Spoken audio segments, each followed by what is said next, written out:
Hello friends, welcome back again.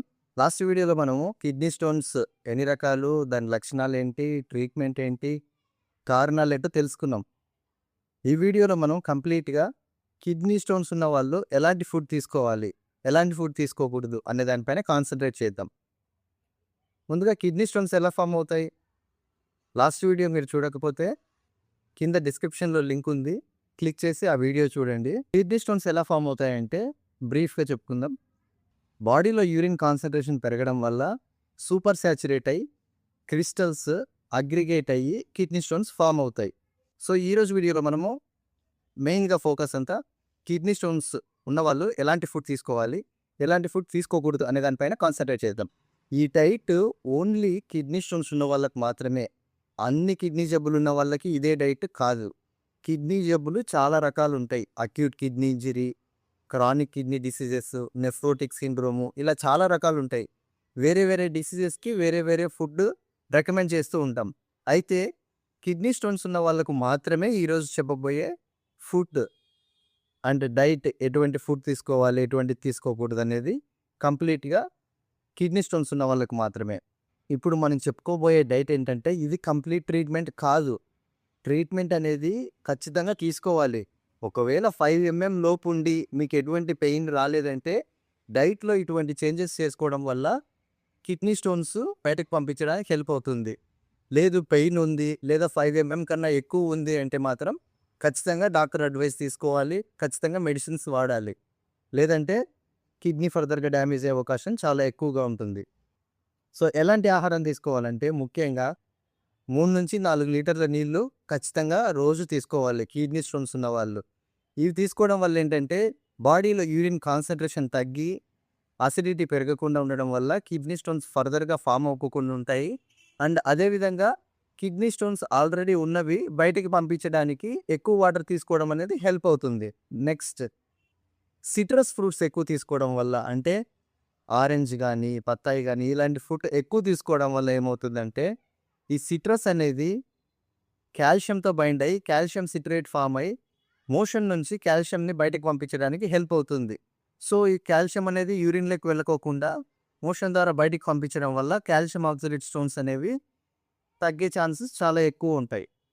And అదేవిధంగా Apple కానీ ఇలాంటి ఫ్రూట్స్ తీసుకోవడం వల్ల ఏంటంటే యాపిల్‌లో ఉండే అసిటిక్ యాసిడ్ అనేది చిన్న చిన్న క్రిస్టల్స్‌ని డిజాల్వ్ చేయడానికి హెల్ప్ అవుతుంది. సో చిన్న చిన్న స్టోన్స్ ఏవైతే ఉంటాయో వాటిని బయటికి పంపించడం కూడా జరుగుతూ ఉంటుంది. Next, calcium. కాల్షియం అనేది చాలామందికి, అంటే ఈ కాల్షియం ఆక్సలేట్ స్టోన్స్ ఉన్నాయి కదా, కాల్షియం అసలే తీసుకోకూడదు, పాలు అసలే తీసుకోకూడదు అని చాలామంది అపోహపడుతూ ఉంటారు. కానీ మన బాడీకి పర్ డే 1000-1200 మిల్లీగ్రామ్స్ కాల్షియం అనేది మనకి కావాలి.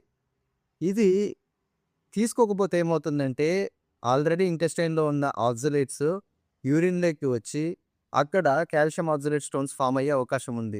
అదే మనకు బాడీకి కావాల్సినంత ఈ కాల్షియం తీసుకోవడం వల్ల ఇంటెస్టైన్‌లోనే కాల్షియము అండ్ ఆక్సలేట్స్ 2 మిక్స్ అయ్యి కాల్షియం ఆక్సలేట్ ఫామ్ అయ్యి ఆ మోషన్ ద్వారానే బయటకెళ్ళిపోతాయి.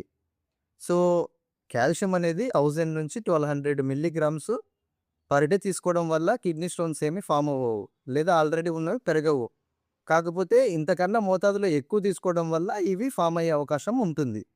సో మితంగా కాల్షియం తీసుకుంటే ఏ ఇబ్బంది ఉండదు.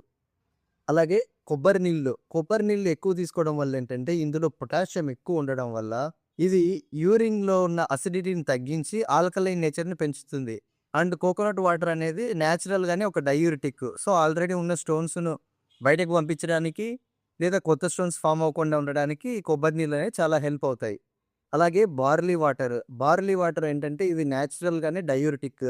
అండ్ ఇది ఒక కిడ్నీలో గానీ లేదా యూరినరీ ట్రాక్ట్‌లో గానీ ఉన్న ఇన్ఫెక్షన్స్‌ని తగ్గిస్తుంది. అండ్ ఇన్‌ఫ్లమేషన్‌ని తగ్గించి కిడ్నీ హెల్త్‌ని మెరుగుపరుస్తుంది. అలాగే అరటిపండు ఇలాంటివి ఫ్రూట్స్ తీసుకోవడం వల్ల ఏంటంటే అరటిపండులో ఉన్న హై పొటాషియము ఫర్దర్‌గా స్టోన్స్ ఫామ్ అవ్వకుండా ఉండడానికి హెల్ప్ అవుతుంది. అండ్ ఇది కాల్షియం ఎక్స్‌క్రీషన్‌ని రెగ్యులేట్ చేస్తుంది. దానివల్ల ఫర్దర్‌గా స్టోన్స్ ఫామ్ అవ్వవు. వాటర్ ఎక్కువగా ఉన్న ఫ్రూట్స్, వాటర్ మెలన్ గానీ, కర్బూజా గానీ ఇలాంటి ఫుడ్ తీసుకోవడం వల్ల ఏంటంటే ఇవి నేచురల్‌గానే డయూరిటిక్‌గా హెల్ప్ అవుతుంది.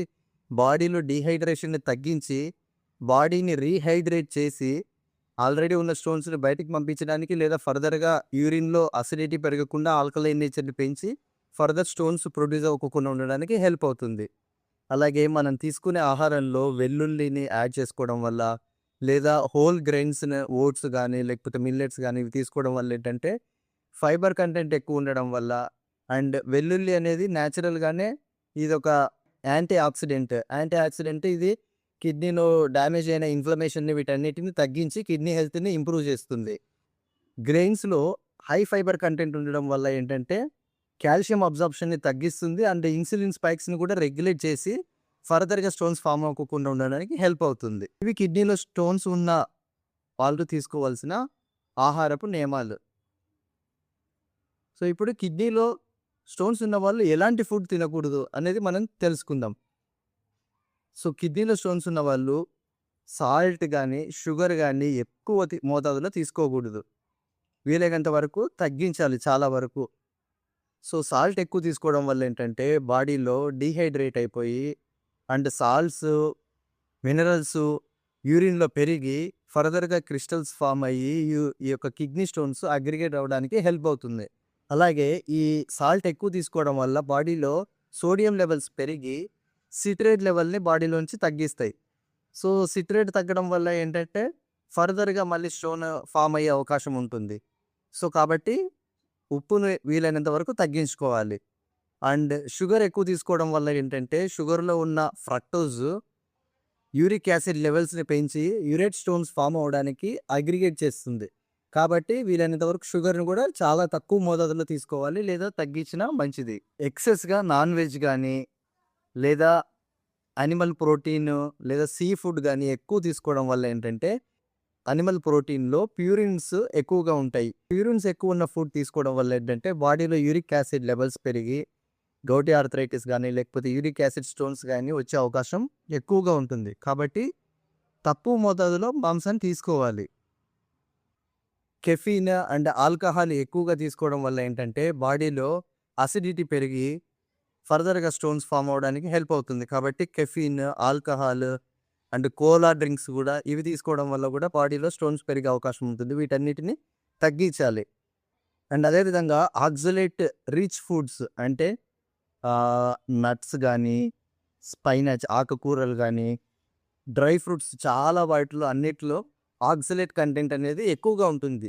జనరల్‌గా ఉన్నవాళ్ళు తీసుకోవడం వల్ల హెల్త్‌కి మంచిది.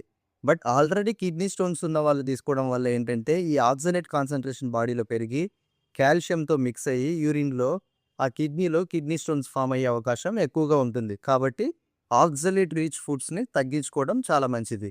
సాఫ్ట్ డ్రింక్స్ గానీ, కోలా డ్రింక్స్ గానీ తీసుకోవడం వల్ల ఏంటంటే, వీటిలో ఉన్న ఫాస్ఫోరిక్ యాసిడ్ కాల్షియం లాస్‌ని ఇంక్రీజ్ చేసి, యూరిన్‌లో చేంజెస్ తీసుకొనొచ్చి, కాల్షియం ఆక్సలేట్ స్టోన్స్‌ని అగ్రిగేట్ చేసే అవకాశం ఎక్కువగా ఉంటుంది కాబట్టి, వీటిని కూడా అవాయిడ్ చేయడం చాలా మంచిది. అండ్ ప్యాకేజ్డ్ ఫుడ్స్ గానీ, ప్రాసెస్డ్ ఫుడ్ గానీ, ఆల్రెడీ స్టోర్ చేసిన ఫుడ్ గానీ తీసుకోవడం వల్ల ఏంటంటే, దీంట్లో యాడ్ చేసిన ప్రిజర్వేటివ్స్ వల్ల గానీ, హై సోడియం లెవెల్స్ ఉండడం వల్ల గానీ, ఇవి బాడీలో అసిడిటీని పెంచి స్టోన్స్‌ని ఫర్దర్‌గా పెరిగేలాగా చేస్తాయి. అదేవిధంగా రిఫైన్డ్ ఫుడ్స్ మైదా గానీ, బేకరీ ఐటెమ్స్ గానీ తీసుకోవడం వల్ల బాడీలో ఇన్సులిన్ స్పైక్ పెరిగి కాల్షియం ఎక్స్‌క్రీషన్ అనేది పెరుగుతుంది. దీనివల్ల గూడా స్టోన్స్ ఫార్మ్ అయ్యే అవకాశం ఉంటుంది కాబట్టి, బేకరీ ఐటెమ్స్‌ని, రిఫైన్డ్ ఫుడ్ గానీ, మైదా ఇటువంటి వాటిని తగ్గించుకోవడం చాలా మంచిది. అండ్ చాలా మందిలో ఈ అపోహ ఉంటుంది. బీర్ తాగడం వల్ల కిడ్నీ స్టోన్స్ పడిపోతాయని చాలామంది ఫ్రెండ్స్ అడ్వైస్ చేయడం వల్ల బీర్ తీసుకుంటూ ఉంటారు. అయితే బీర్ తాగడం వల్ల యూరిన్ ఎక్కువ ఫార్మ్ అయ్యి, యూరిన్‌కి ఎక్కువ సార్లు వెళ్ళాల్సి వస్తుంది. అది వాస్తవం. కానీ బీర్ తీసుకోవడం వల్ల ఏంటంటే, బాడీలో అసిడిటీ పెరిగి, ఆల్కలైన్ నేచర్ తగ్గి, ఉన్న స్టోన్స్ ఫర్దర్‌గా పెరిగే అవకాశం ఎక్కువగా ఉంటుంది. కాబట్టి బీర్‌ని అవాయిడ్ చేయాలి. అండ్ అదే విధంగా పాలు ఎక్కువ తీసుకోవడం వల్ల కిడ్నీ స్టోన్స్ ఫార్మ్ అవుతాయని చాలామంది అనుకుంటూ ఉంటారు. ఇందాక మనం డిస్కస్ చేసాం కదా! పాలలో ఎక్కువగా కాల్షియం ఉంటుంది. సో, మన బాడీకి కావాల్సింది 1000 నుంచి 1200 మిల్లీగ్రామ్స్ మాత్రమే. సో, నార్మల్ మోతాదులో తీసుకోవడం వల్ల ఎటువంటి ఇబ్బంది ఉండదు. పాలకూర, టొమాటో తీసుకోవడం మంచిదేనా అని కూడా చాలామంది అడుగుతూ ఉంటారు. 2 కలిపి తీసుకోవడం వల్ల ఏంటంటే, ఆల్రెడీ రెండిట్లో ఆక్సలేట్ కంటెంట్స్ అనేటివి హైగా ఉంటాయి. సో, 2 కలిపి తీసుకోవడం వల్ల మన బాడీలో ఆక్సలేట్స్ పెరిగి, కాల్షియం ఆక్సలేట్ స్టోన్స్ ఫార్మ్ అయ్యే అవకాశం చాలా ఎక్కువగా ఉంటుంది. కాబట్టి 2 కలిపి తీసుకోవడం తగ్గించాలి.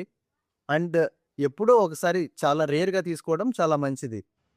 కిడ్నీ స్టోన్స్ అనేది ఏదో ఒక్క రోజులో వచ్చేది కాదు.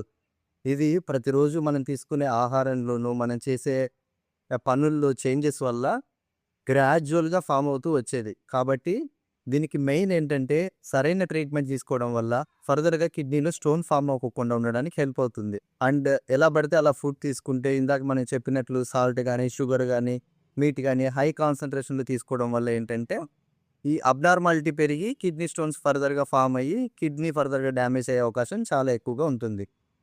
సో, బ్రీఫ్‌గా చెప్పాలంటే సిట్రస్ ఫుడ్స్ ఎక్కువ తీసుకోవాలి. వాటర్ ఇంటేక్ ఎక్కువగా తీసుకోవాలి.